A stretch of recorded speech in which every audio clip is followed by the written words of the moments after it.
Inihahanda na ng Schools Division Office o SDO Isabela ang pagsasagawa ng school-based training na nakatakdang isagawa sa buwan ng Enero bilang bahagi ng kanilang mas maagang paghahanda para sa Cagayan Valley Regional Athletic Association o CAVRA Amit 2026. Sa naging panayam ng Bomb Radyo Kawayan kay Manolo Baguno, Division Sports Officer ng SDO Isabela, sinabi niya na mahigit 6 na rang atleta ang sasailalim sa pagsasanay, kasama ang higit 200 coaches at sports officials na magpapataas naman sa bilang ng mga delegado sa humit kumulang 800 na kalahok. Ipinaliwanag ni Baguno na ang Enero ay nakalaan para sa schedule training ng bawat koponan, samantalang ang buwan ng Pebrero naman ay ilalaan para sa masinsinang division in-house training na magsisilbing pinal na paghahanda bago ang naturang event.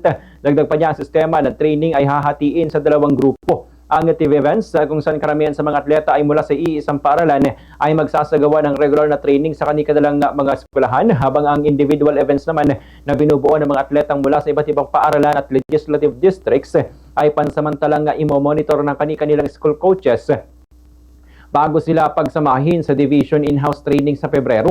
Matatandaan na matagumpay na idinaos ng Isabela Provincial Athletics Association o ISPAA noong December 3 to 6 sa Quezon, Isabela, kung saan na tinatayang 4,500 ang lumahok sa nabanggit na event. Sa naturang palaro, muling napanatili ng Legislative District 3 ang titulong overall champion, sinundan ng LD1 bilang first runner-up at ang Legislative District 5 naman bilang second runner-up. Binigyan din naman ni Baguno na mahalagang mapanatili ang momentum ng SDO Isabela bilang overall champion sa loob ng 2 magkasunod na taon, kaya mas pinaigting ang preparasyon para sa CAVRA at 2026.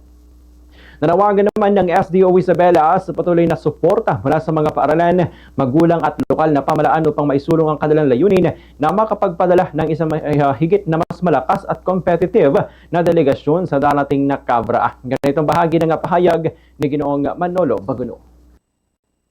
Po natin, patuloy po nating suportahan ang ating mga anak, lalo na po kung sila po ay na-qualify for the 2026 CAVRA.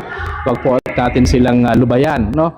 Kailangan pa rin nila ang suporta ng kanilang mga magulang. At sa ating mga atleta naman, kung nakikinig po kayo ngayon, no, pagpatuloy nyo lang at gaya ng nasabi ko kanina, hindi pwedeng tumigil sa training, no? Inyong pamamaraan, sana ay may pagpatuloy nyo ang inyong mga pagsasanay dahil ang sa atin ay kailangan nating masustain, no?